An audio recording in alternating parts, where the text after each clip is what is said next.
राधे राधे, जय श्री कृष्ण, जय श्री राम। तो चलिए मैं एक बहुत सुंदर चुटकुला उठान सोहर गीत सुनाने जा रही हूँ।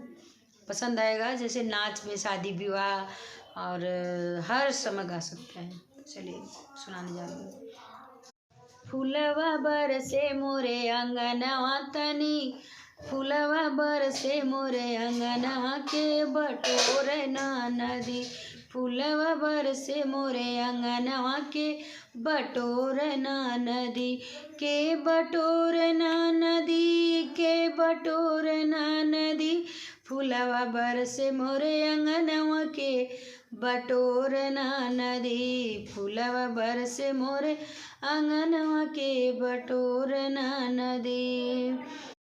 हमरे पिया बिन अंगनवा के बटोरी है ना नदी, हमरे पिया बिन अंगनवा के बटोरी है ना नदी, तोहरे भैया बिन अंगनवा के बटोरी है ना नदी, तोहरे भैया बिन अंगनवा के बटोरी है ना नदी, फूलवा बरसे मोरे अंगनवा के बटोरी है ना नदी, फूलवा बरसे मोरे अंगनवा के बटोरी है ना नदी। 4 महीनवा नदी जाड़ा के दिनवा,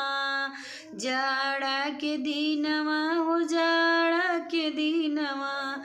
4 महीनवा नदी जाड़ा के दिनवा, जाड़ा के दिनवा हो जाड़ा के दिनवा, के ओढ़ावे ना नदी, के ओढ़ावे ना नदी, हमरे पिया बिन रजैया के ओढ़ई है ना नदी, हमरे पिया बिन रजैया के ओढ़ई है ना नदी, हमरे फूलवा बरसेला अंगनवा के बटोरी है ना नदी, फूलवा बरसेला अंगनवा के बटोरी है ना नदी, के बटोरी है ना नदी, के बटोरी है ना नदी, फूलवा बरसेला अंगनवा के बटोरी है ना नदी। 4 महीना नदी गरमी के दिनवा, गरमी के दिनवा हो गरमी के दिनवा, के डोलई है ना नदी, के डोलई है ना नदी, के डोलई है ना नदी, हमरे पिया बिन बेनिया के डोलई है ना नदी,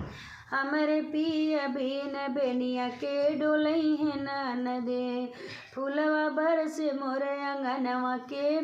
बटोरी है ना नदी, फूलवा बरसे मोरे अंगनवा के बटोरी है ना नदी, हमरे पिया बिन, हमरे तोहरे भैया बिन अंगनवा के बटोरी है ना नदी, हमरे पिया बिन अंगनवा के बटोरी है ना नदी। 4 महीनवा हो बरखा के दिनवा, 4 महीनवा हो बरखा के दिनवा,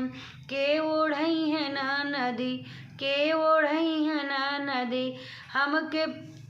हमरे पिया बिन छतरिया के ओढ़ई है ना नदी, हमरे पिया बिन छतरिया के ओढ़ई है ना नदी, तोहरे भैया बिन छतरिया के ओढ़ई है ना नदी, फूलवा बरसे मोरे अंगनवा के बटोरी है ना नदी, फूलवा बरसे मोरे अंगनवा के बटोरी है ना नदी, हो बटोरी है ना नदी, के बटोरी है ना नदी, फूलवा बरसे मोरे अंगनवा के बटोरी है ना नदी,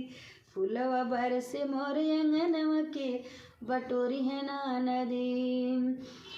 हमरे पिया बिन अंगनवा के बटोरी है ना नदी। तो मेरी गीत कैसी लगी कमेंट बॉक्स में ज़रूर बताइएगा, और गीत पसंद आएगी तो राधे राधे ज़रूर लिखिएगा।